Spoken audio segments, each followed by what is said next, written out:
Hey guys, what is up? Alex Scott here with Consordini.com. Thank you so much for checking out another one of our videos. Today, I've got another gear review for you, although not quite as much a physical gear review as a software gear review. We have decided to start taking a look at some plugins. I know there's a ton of plugins out there, and sometimes it can be really, really difficult to know which subscription service to choose or which bundle to buy or all this kind of stuff because there's just so many options. But I wanted to go through some of my favorite plugins and give you guys a look at them, let you hear a little bit of how they sound, all that kind of good stuff. So today we are taking a look at the Softube Volume 2 bundle. Specifically, I'm going to look at some of the dynamics modules that are available from Softube. So I've got a session pulled up here in Studio One. We're just going to be listening to some of these compression plugins on just a really great drum track that I've got. The drummer's Mark Levy. It's a great friend of mine and a phenomenal drummer. So if we take a look at what all we have from Softube here, there's a lot of really, really cool options. We've got our FET Compressor, we've got our Summit Audio TLA 100, and we've got our Weiss MM1 Mastering Maximizer. Now that's obviously more of a mastering tool, but then we also have this Drawmer S73, which can be used as either a bus compressor or as a great mastering tool as well. So I'm just going to pull up each one, show you guys what they look like, how they work, talk a little bit about what the whole goal of the plugin is, and we're going to listen to it on this killer drum track here. So starting off with my personal favorite in the Softube collection, we have Softube's emulation of a Summit Audio TLA 100A. Now, Summit Audio is a legendary company in the hardware world. They've been around for years and years and years, and they're known for really, really great quality tube recording gear. In particular, this one, the TLA 100A, is an optical compressor with tube makeup gain in it. So it's very much in the style of like an LA2A, if you guys know the classic Teletronics LA2A. This is going to be very, very similar. But the thing that I really like about this emulation of the Summit, it's very, very clean on its own, but you do have the option to go from this clean all the way up to high in terms of saturation. And this accurately emulates the coloration that you get on the actual Summit TLA 100. So this unit in general is a little bit cleaner than an LA2A. It does have a few more options as well, attack and release times, but it essentially works exactly the same way. We've got our gain reduction, and then we do have sort of a high pass or low cut side chain. And then we can either apply that to the input as an EQ, or we can apply it as a side chain to the gain reduction circuit. And then lastly, we do have parallel here, which I love. There's so many compression plugins nowadays that are including parallel, and I think it's just great because it allows you to crush your signal and then pull it back a little bit more towards the dry, so you get all that excitement and movement of really heavy-duty compression, but then you also get, you know, the retention of the clarity of the signal. So let's go ahead. I'm going to turn this off real quick so that we can listen to just the drum track.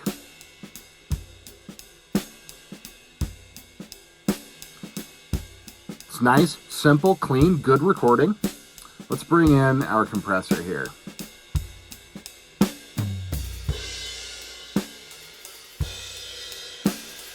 Give it a little more gain.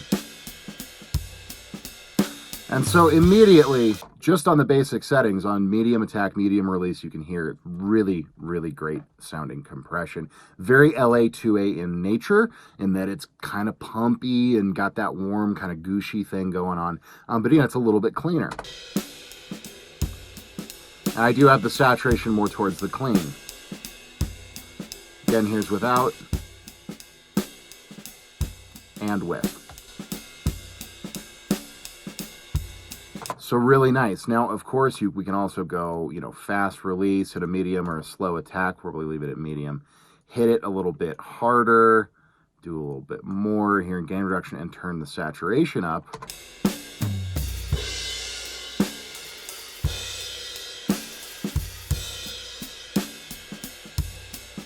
You can start to get all those awesome characteristics of what we get when we push a tube compressor like this. And Softube's emulation on this stuff is just awesome. I mean, I've used real LA2As. I've used the real Summit version of this, not super extensively, but I have used it in studios in the past. And it sounds really, really true to my ear. So, you know, I am obviously a guy, I do still have a ton of analog outboard. I love my analog. I'm sure you guys know that if you pay attention to the channel and have watched any of my other reviews. I love outboard, and I do, you know, I do still believe that there's a difference between plugins and outboard. So if you can afford the outboard, you have an interface that can easily connect to it, then that's a great option as well. But as far as plugins go, Softube emulation, their stuff is just fantastic. I use this Summit all the time. I actually do use it on drums. It's kind of an unusual choice for drums, but I'm weird and really love what optical and tube comps do to drums.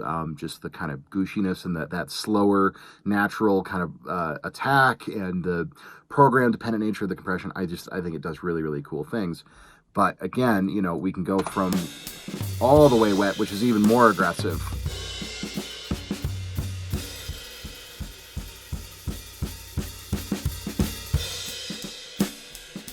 and then blend it back with the parallel, and we get a lot of the excitement and movement of that heavily compressed signal, but we're able to still retain a really natural sound and feel to the drums at the same time. So that's our TLA 100. Love it. Use it all the time. Use it on drums. I use it on vocals a lot. I use it on bass. Pretty much all of those normal applications that you would think of when using something like an LA2A. Really, really good for those. So second, let's move on to the other kind of main compressor that they have in the pack here, and that is their FET compressor. Now, this is a little bit more like an 1176, but again, kind of cleaner and with a bit of their own vibe to it. Works very similarly to an 1176, and we've got this awesome kind of 80s home stereo setup, hi-fi setup look to it, which I think is pretty slick. They forewent the, you know, making it look like an actual 1176 and instead have gone for this interesting home stereo look. I think it's pretty cool. But we've got input, output, fixed threshold like with most 1176 style compressors. Ratio options, which include all the classic 1176 ratios, 4, 8, 12, 20. And then when we go to all, that would of course be the famous all buttons in mode on an 1176.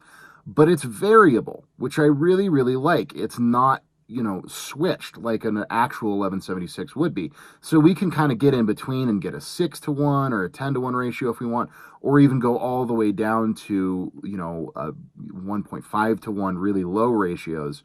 And it'll be a little bit cleaner, a little bit gentler, maybe even something that you could use, as, you know, on your master bus or on a drum bus or something like that. Then of course, attack, release. We can bring in an external sidechain on this guy. It does also have that high-pass filter. We also have and this all governs the gain reduction, by the way. We also have a high cut if we want to only compress our low signals. And then we also have look ahead, which is a pretty slick thing if you want it to be really, really transparent and almost use it more like a mastering limiter of some kind. You can use that look ahead so that it can predictively detect the peaks that are coming at it and react kind of in real time, you know, have a negative attack time almost, if you can think of it that way. So let's go ahead and check this guy out here. So here's without, give it a little more gain.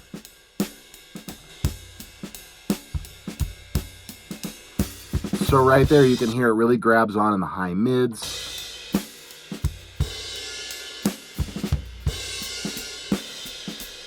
You crank the ratio up. Speed up the release time, you get really gorgeous cymbal bloom.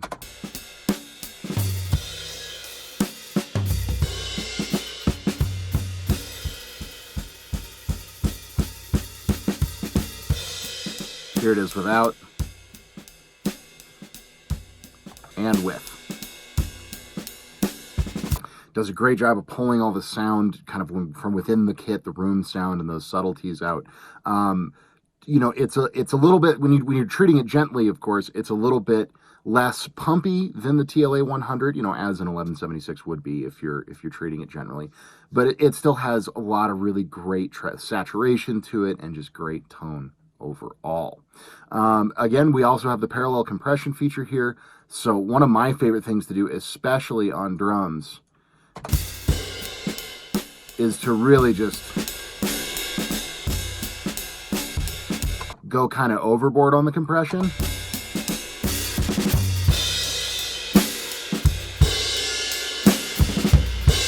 And then use that parallel to just dial it back, you know, maybe 20, 80 or 80-20, dry to wet. Oh, you get all that excitement of an 1176, but it's nice and blended in with the signal.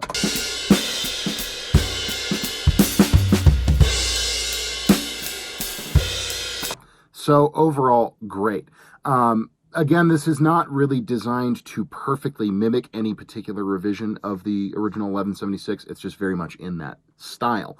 So I count it kind of on its own as its own compressor that has a lot of that vibe to it, but again, isn't trying to specifically replicate an original vintage unit. It's got some of these extra features and all that stuff. So, but a super useful compressor. It sounds great. I use it on guitars all the time. I love it on guitars. You can get a lot of really great crunch and punch out of like electric rhythms and all that kind of stuff. So now let's move on to some of these more kind of mastering geared units. The first one, and I'm not going to demo these quite as much since I don't have them pulled up on a master bus, but you will definitely be able to hear a little bit of what they're doing. So this is the guy that I prefer in terms of like bus compression duties out of what Softube offers in their Volume 2. And this is the Drawmer S73. Now, Drawmer is another really legendary hardware manufacturer, but this is not built around any of their hardware units. This is, I think they basically took a lot of the characteristics, compression characteristics and limiting characteristics of a number of Drawmer's bus compressors and kind of collated them into one unit that's super, super easy to use. So basically we have an amount of, this first thing is amount of gain reduction, you know, from off to 100%.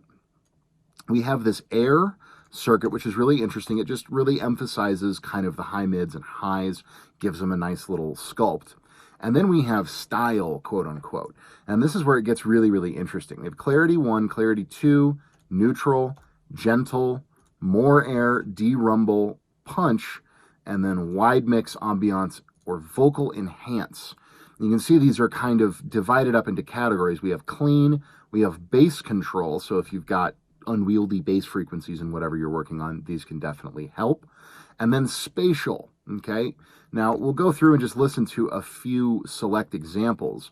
But the idea here is that it really functions kind of as a one-knob compressor.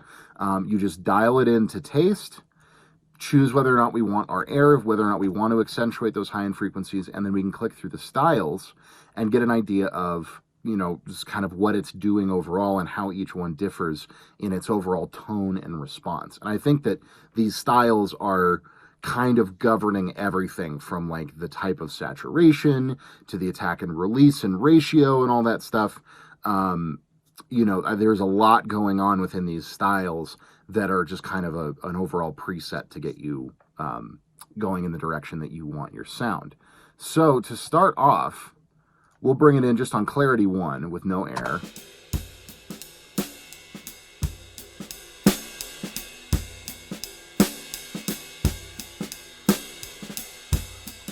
So very clean and transparent. Let's kick this air circuit in.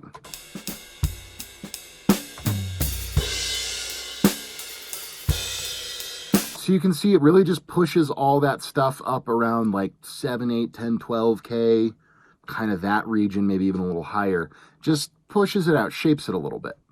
So that's clarity 1. Turn air off here. Let's go to neutral.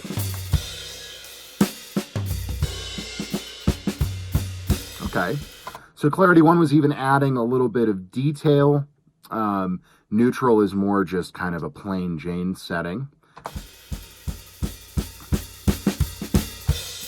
Now more air, it's giving it a little bit more up in that air band, kind of similar to what this air switch does.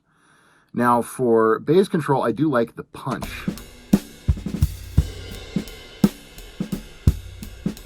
has a very vintage kind of rolled off feel to it, and really helps that low end punch out there. That's even a little extreme for that setting. But no, the ones that I find really, really fun are these spatial, like wide mix. If we just turn off our plugin, listen to the drums again, soloed, nothing.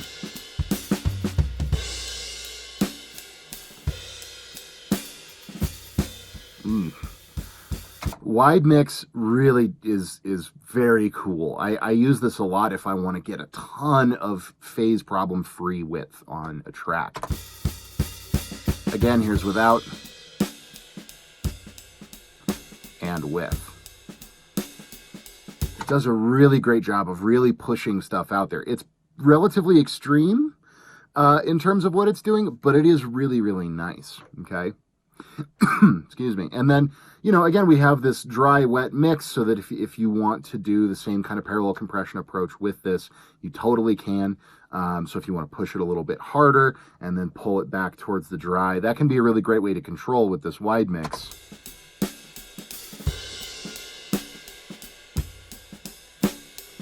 Kind of just how far out to the sides it's pushing your signal. So very, very handy feature there. But again, I love this guy because it is so simple and easy to use. And it's a lot different than how we think of compression in the hardware world, right? Where you're kind of thinking, okay, what attack time do I want? What release time do I want? What ratio do I want? You got to make all these decisions. Sometimes it's fun to get away from that, try something different, and just have Drawmer say, hey, we've got some kind of ideas that you can work with, or presets or whatever. Click through, tell us how much you want, and we'll give you back your signal with a bunch of cool stuff done to it. It's placing a lot of trust in Drawmer and in Softube with their emulations, but they really do all sound great. And I've found uses for all of these different styles ever since I started using this plugin.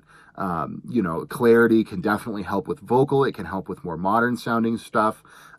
This punch, again, when used a little more sparingly and in conjunction with the air and the mix, does a lot of cool vintage kind of pumpy punch stuff. And then that wide mix I just absolutely love, like for acoustic recordings and stuff where you just want it to sound larger than life. It can do some really, really great stuff. So overall, super fun and useful plugin. Now, the last one that we're going to take a look at here is the Weiss Mastering Maximizer. Now, this is a dynamic controller in the sense of it's a maximizer, so it's not necessarily just a compressor. It's doing a lot of different stuff to try to average out the volume of things, which, you know, again, is a little bit different than compressors, which react to peaks or react to signal going above a certain threshold. This is really kind of normalizing and maximizing everything. It's similar in setup to the Drawmer in that we just have an amount. We have parallel again, so you can push it harder and then pull back the mix on it. And then here we have 5 styles: transparent, loud, punch, wide, and DS. So giving a listen to a few of these here.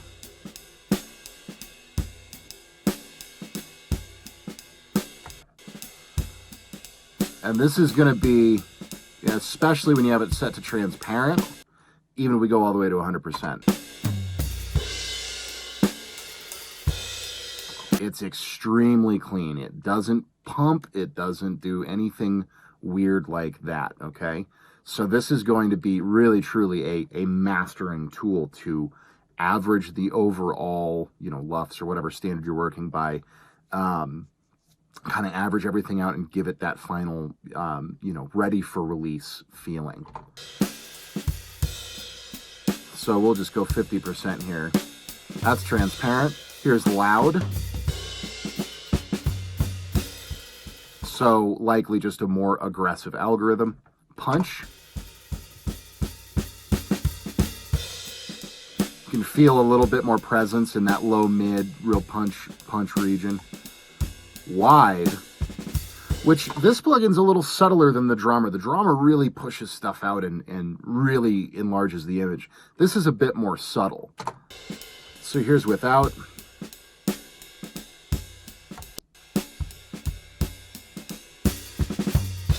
It's more of an ambiance than it is really a kind of spatial enhancer. And then we do have a DS option as well, which is going to focus the gain reduction and gain control more in that 4 to 7K region that's notorious for all of your essiness, or, even down 3K, 2K, anywhere where those real sibilant sounds might show up. So that's our Weiss MM1. Definitely more of a mastering tool than anything else, but very, very useful one at that. And that is a little tour of the dynamics plugins, compression plugins that are included in Softube's Volume 2. Now, I'm a huge fan of Softube. I absolutely love these guys. I use the Console one for pretty much everything on pretty much every project that comes through my door. It's amazing. I love the physical control, and you can, of course, if you are a Console 1 user, you guys can't see it here in front of me, but if you are a Console 1 user, all of these plugins are controllable within Console 1. So if I go over to a channel here, this is one of my overhead mics, and we open up Console 1, we can scroll through, and in addition to all the UAD stuff, here's our FET compressor, here's our Drawmer S73, here's our Summit, and our Weiss MM1. So we can access all of that from right within Console 1, which is just so incredibly handy to have that hands-on control with the actual unit. It makes mixing so much faster. We've already done a review on the Console 1 here on the channel, so you guys know how much I love it. But the fact that you can then get the Volume 2 subscription and integrate those plugins into the Console 1 ecosystem, it's just killer. Love the Summit, super smooth, super warm, super vibey. Love the FET for all my 1176 needs, be it gentle or crush. It's just a great set of plugins. But what do you guys think? Do you use any of Softube's plugins? Do you use the Console 1? Let me know in the comments down below. Let us know. We always love to hear from you guys, and we really appreciate your interest in the channel, participation, all that stuff.